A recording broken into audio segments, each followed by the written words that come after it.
I'll never forget the day it all started. My grandma, a kind, soft-spoken woman who had lived in her home for over 30 years, became the target of a power-hungry HOA president.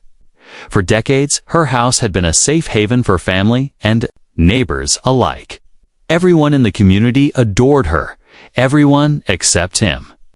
His name was Richard, but everyone called him Rick, the ruler behind his back. Because he ruled over the HOA like a king on a throne, barking orders and handing out fines like he was running his own empire. Grandma's house wasn't flashy.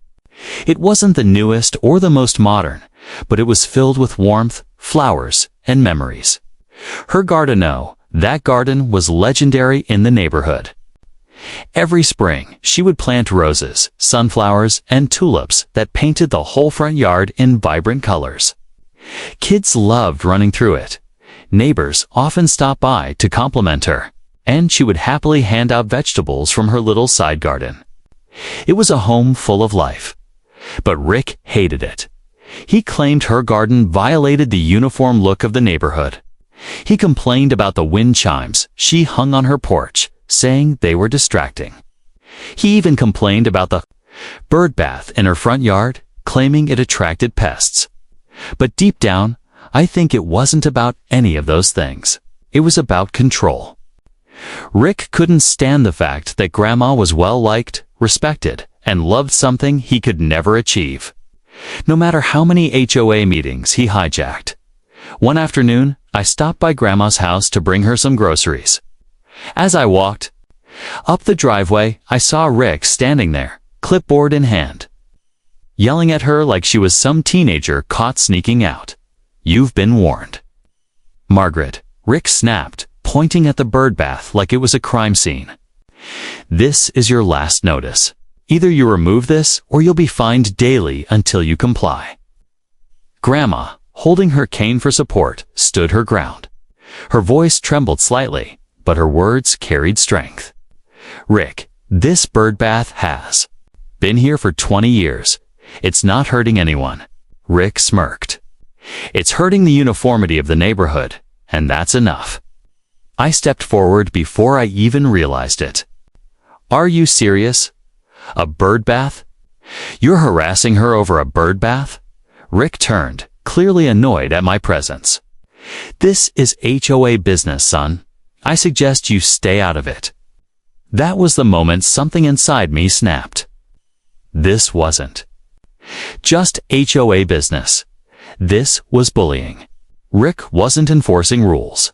He was targeting my grandma. And if he thought I was going to stand by and let him treat her that way, he had another thing coming. Later that evening, Grandma told me this wasn't the first time Rick had harassed her. He'd already fined her 3 times in the past months. For the color of her mailbox, apparently too faded. Once for her garden trellis, he claimed it wasn't pre-approved. And once for her trash bin being out too early, even though the entire street had theirs out at the same time. She paid the fines quietly, not wanting to cause trouble. But it was clear Rick had made her his personal target. That night, I couldn't sleep. I kept replaying the image of Rick yelling at her, clipboard in hand, enjoying every moment of her discomfort. Something about the way he looked at her as if he was winning some twisted game made my blood boil. He wasn't just going after her garden, or her bird bath, or her mailbox. He was going after her peace. And that's when I decided, enough was enough. The next morning, I started knocking on doors. At first, neighbors were hesitant. Nobody wanted to get on Rick's bad side. He had fined nearly everyone at some point, from little things like grass being too tall to Christmas lights taken down too late. He thrived on intimidation. But once I told them what he was doing to my grandma, I saw their eyes shift. I saw anger. I saw frustration. And most importantly, I saw unity. One neighbor, Mr. Thompson, leaned in close and whispered, "You know, I've wanted to do something about Rick for years. The man's out of control, but people are too afraid of him." Another neighbor, Mrs. Alvarez, shook her head. "He fined me for having my niece's car parked in my driveway overnight. My niece was visiting from college. Who does that? Stories poured out. Everyone had been harassed by Rick in one way or another.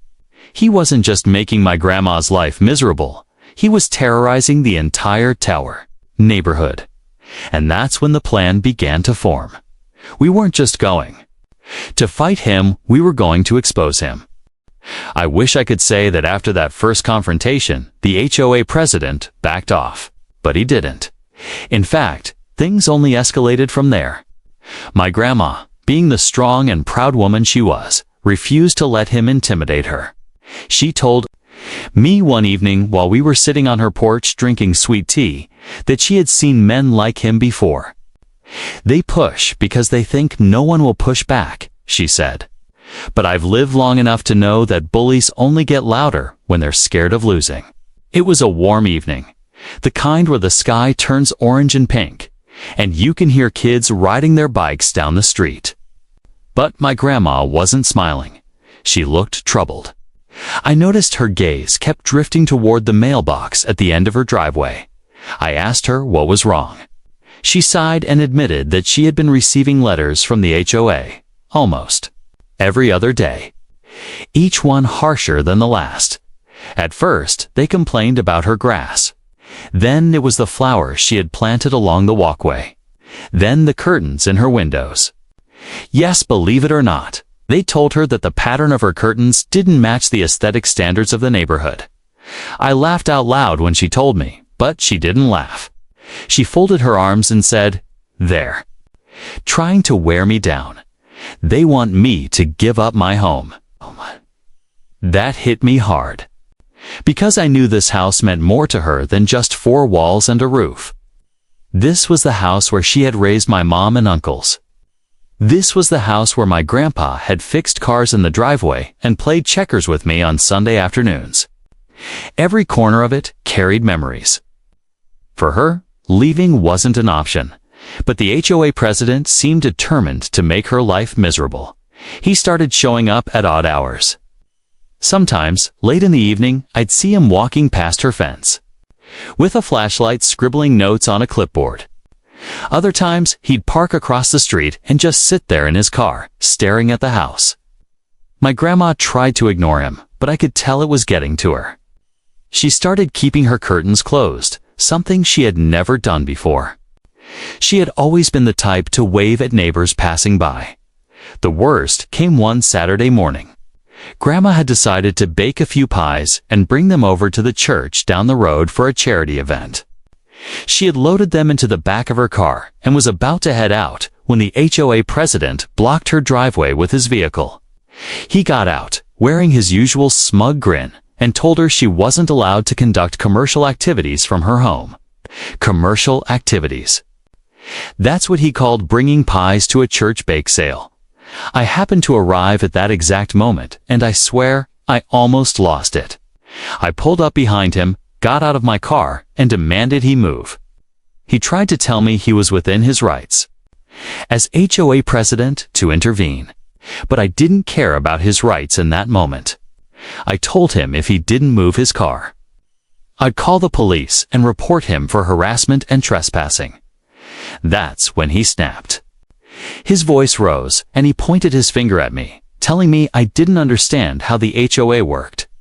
He said my grandma was non-compliant and a threat to property values.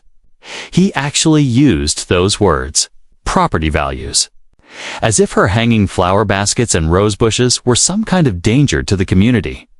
I didn't back down.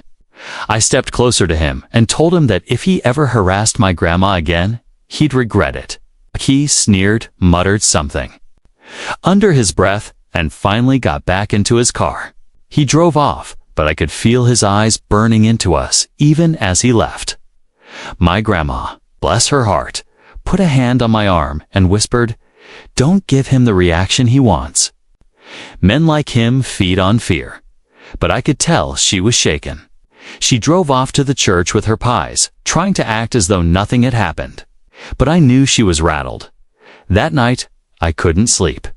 I kept thinking about what he said about her being a threat to property values. I realized this wasn't just about flowers or curtains. This was about power. He wanted control. He wanted to remind her and probably everyone else in the neighborhood that he could make their lives miserable if they didn't obey. But here's the thing. He underestimated my grandma. She wasn't the type to back down. And neither was I. The very next day, she called me early in the morning. Her voice was steady, almost too steady, like she was forcing herself to sound calm. She said she had found another letter in her mailbox. Only this one wasn't printed like the others. It was handwritten, and it didn't sound official. It wasn't a fine notice or a warning about her garden. It was personal. It said, "You don't belong here. Sell your house, or we'll make sure you regret staying." I felt my blood run cold. That wasn't an HOA notice. That was a threat. I drove over immediately. When I got there, she showed me the letter. The handwriting was jagged, angry, almost rushed. No signature, of course. No return address. Just pure intimidation. I wanted to march straight over to the HOA president's house and confront him, but my grandma stopped me. She said, "This isn't just him anymore. This is bigger. He's getting others involved." And that's when we realized what we were really up against. What neither of us knew at the time was that this fight was about to pull in the entire neighborhood. Some people would stand with him, afraid of losing their status or property values. Others would rise up, tired of his bullying. But no matter what, things were about to get messy, and that's where the real battle began. The days after the petition started spreading were some of the most tense our neighborhood had ever seen. People who once waved politely to each other at the mailbox were now stopping in groups, whispering about the HOA president, Mr. Turner, and about what he had done to my grandmother. Some people were scared to get involved, afraid of retaliation, while others were furious that it had taken this long for someone to stand up to him. Grandma, though, was the one who surprised everyone the most. Instead of retreating inside her house and letting me handle everything, she walked out onto her porch every morning, coffee cup in hand, and greeted every neighbor with a smile. Her strength became a beacon, a reminder that the person Turner had tried to intimidate was still standing tall, unbroken. One afternoon, a woman named Carla, who lived 2 streets over, knocked on Grandma's door. She was shaking when she came. Inside, holding a letter Turner had left on her porch. It accused her of violating HOA rules because her teenage son parked his car slightly over the curb. But this letter wasn't like the usual notices. It was filled with threats of fines, legal action, and even the possibility of towing. She was terrified. That was the moment Grandma leaned forward and told her, "Honey, you don't have to take this. He's just a man with a title. He doesn't own this community." We do. It was such a simple statement, but it hit me like a thunderclap. Grandma wasn't just fighting for herself anymore. She was fighting for everyone Turner had bullied over the years. Word spread quickly that people were gathering at Grandma's house to talk. At first, it was just a handful: Carla, the Mitchells from across the street, Mr. and Mrs. Lopez from down the block. But within days, her small living room couldn't hold everyone. Neighbors sat on the porch, stood in the yard, even leaned on cars parked along the curb. They weren't just gossiping, they were sharing their own stories of being harassed by Turner. A retired veteran revealed how Turner had tried to fine him for putting up an American flag that was too large. A young single mother admitted she had paid Turner hundreds of dollars in supposed special assessments that didn't show up in any official HOA paperwork. An older couple said he had threatened to sue them over the color of their shutters, even though the color was approved when they moved in. Piece by piece, a bigger picture started to form. This wasn't just about Grandma's flower beds or her bird feeders. Turner had been using his position to control, intimidate, and even exploit people for years. That's when I realized we weren't just fighting back against an arrogant HOA president. We were uncovering something much bigger, One night, after everyone had left, Grandma sat me down at the kitchen table. She was quiet for a long time, her hands folded around her teacup. Then she said, "He's not going to stop, you know? Not. Unless we make him." Her voice was steady, but there was something in her eyes, something I hadn't seen before. Determination. I nodded slowly. Then we don't stop either. The next step was organizing officially. We couldn't just rely on stories and rumors, needed proof. With the help of a few neighbors who worked in accounting and law, we started digging into HOA records. What we found shocked us. Missing funds, questionable expenses, and fines that were collected but never recorded. Turner had been running the HOA like his personal bank account, but the real twist came when one of the neighbors, Mr. Lopez, revealed he had been quietly recording his conversations with Turner for months. He pulled out a small USB drive and played back audio of Turner threatening him. "If you don't fall in line, I'll make sure you regret ever moving into this neighborhood." The room went silent. This wasn't just petty harassment anymore. It was abuse of power, plain and simple. As we pieced together the evidence, we knew we had enough to not only call for Turner's removal, but also to take legal action if necessary. But Turner wasn't going to back down quietly. He could sense the shift in the air, and within days, he began showing up to houses unannounced, pounding on doors, demanding to know who was spreading lies about him. And when he came to Grandma's house, it was the moment everything changed. It was late in the evening, the sky painted with the last colors of sunset, when there was a loud knock on the door. I opened it to find Turner standing there, his face red, his fists clenched. "I know what you're doing," he hissed. "You think you can rally these people against me? You're making a mistake." But before I could respond, Grandma stepped up beside me. She didn't flinch, didn't back down. She looked him dead in the eye and said, "The only mistake was thinking you could scare us into silence." Turner's jaw tightened. For a moment, I thought he might actually push his way inside. But then he stepped back, pointed a finger at us, and said, "You'll regret this." The door shut and the weight of his threat hung in the air.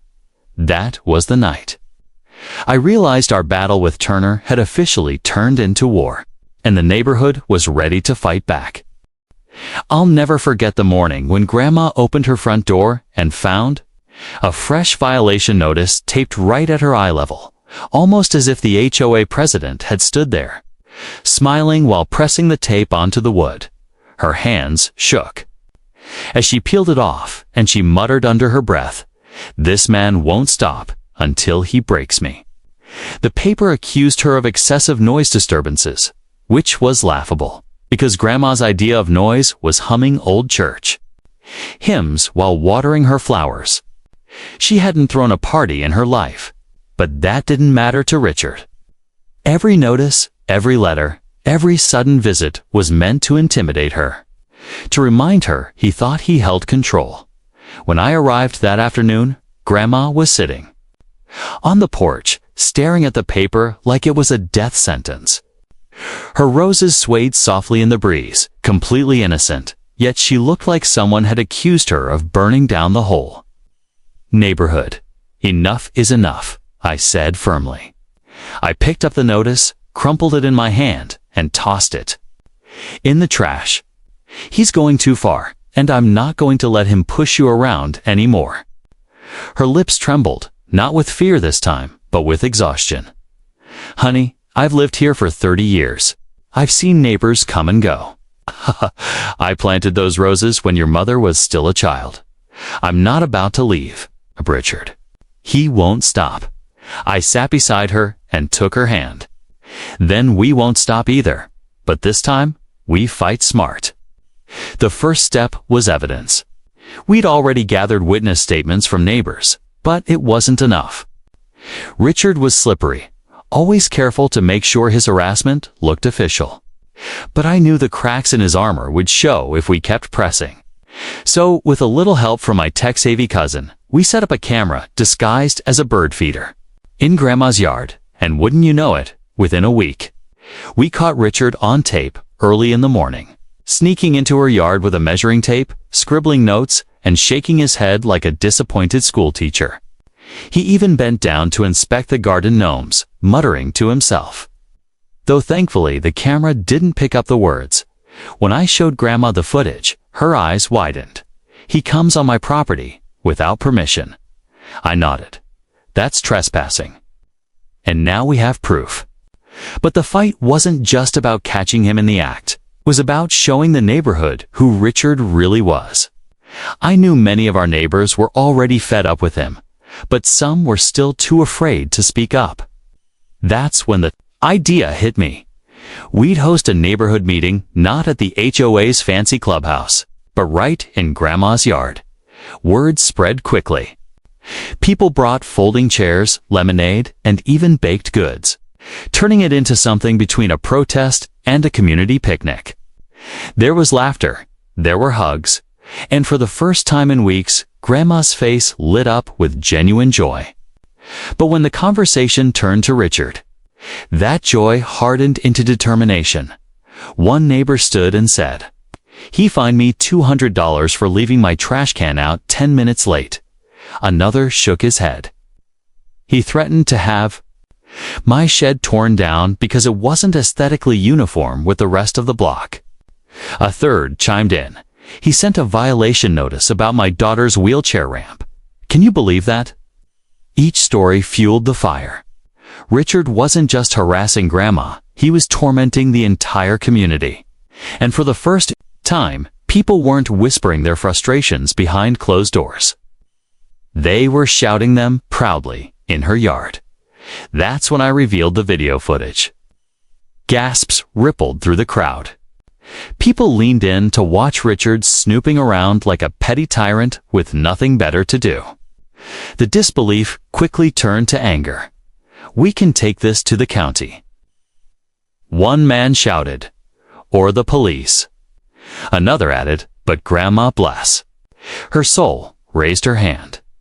"We'll fight him," she said, her voice calm but strong. "But we'll do it the right way. He wants us divided, scared, quiet. Instead, we'll be united, bold, and loud." Her words landed like a hammer striking iron. The neighborhood erupted into applause. That night, a line had been drawn. It wasn't just Grandma versus Richard anymore. It was the entire community. The next morning, Richard must have sensed something because he drove past Grandma's house twice, slowing down each time. I was sitting on the porch, waiting for him, arms crossed. Our eyes met, and for the first time, I saw something flicker in his not arrogance, not smug satisfaction, but unease. And that was only the beginning. The HOA president's downfall wasn't immediate, but when it came, it was like watching a house of cards collapse in slow motion. By the time the neighborhood gathered for what was to be the final HOA meeting under his rule, the entire community had turned against him. The very people he once lorded over were now whispering, plotting, and preparing to end his reign of petty tyranny. My grandmother, though still shaken from the harassment she endured, stood taller than I'd seen her in years. She knew justice was finally at her doorstep.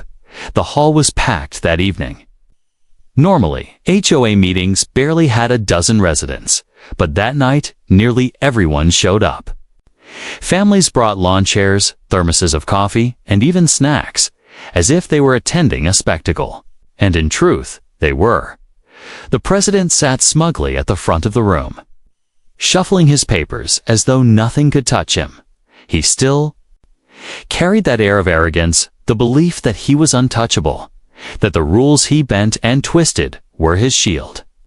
But what he didn't realize was that the neighborhood wasn't divided anymore. They were united, and he was the common enemy. One by one, people stood to speak. First, it was Mrs. Daniels, who revealed how he'd fined her for painting her shutters the wrong shade of blue, even though the rules didn't specify a shade. Then it was Mr. Torres, who told everyone how the president had threatened him. for building a wheelchair ramp for his aging father. Every story piled onto the last, brick by brick, building a wall of evidence that could no longer be ignored. And then finally, it was my grandmother's turn. She walked slowly to the front, clutching her cane in one hand and her papers in the other. Her voice trembled at first, but then it grew stronger. She told the story of how he had harassed her relentlessly, nitpicking her lawn, her house, even the flowers she'd planted, just because he thought he could. Then she produced the letter, one he had slipped into her mailbox with thinly veiled threats, demanding she pay hundreds of dollars in violations or face legal action. The letter that we had taken to a lawyer who confirmed it was not only illegitimate, but likely a criminal misuse of HOA authority. Gasps filled the room. People leaned forward. The mask of power the president wore began to crack. His face turned red. He tried to interrupt her, but the crowd silenced him with shouts. For the first time, he was not in control. The neighborhood voted that night. Not only was he stripped of his position as HOA president, but a committee was formed to review every action he had taken over the past 5 years. Within weeks, lawsuits followed. He was ordered to repay thousands of dollars he had wrongfully taken from homeowners in bogus fines. His arrogance had cost him everything. But here's the twist. What no one expected was how quickly the neighborhood transformed once he was gone. People who had been too afraid to speak now came together. Like family. They helped each other with yard work, organized cookouts, even started a community garden. The streets felt lighter, freer, as though a weight had been lifted. And my grandmother, she became something of a local hero. Neighbors would stop by just to thank her for standing up, for having the courage to fight back when so many had stayed silent. The roses in her garden bloomed brighter that year, and she tended them with the peace of knowing she had finally won. The man who once harassed her ended up moving away, unable to face the community he had wronged. He left behind nothing but bitter memories and a lesson for anyone who thought power gave them the right to bully others, because in the end, the neighborhood learned something powerful. When people stand together, even the strongest tyrant can be brought down, and that's where this story leaves us, not just with the image of one woman reclaiming her peace, but with an entire community discovering its strength. So, if there's one thing to take away from this story, it's this: sometimes the smallest act of courage can spark a revolution. My grandmother never set out to fight the HOA president. She just wanted peace in her own home. But her refusal to be bullied inspired an entire neighborhood to rise up. And together, they prove that no matter how powerful someone thinks they are, they can't stand against the united will of a community.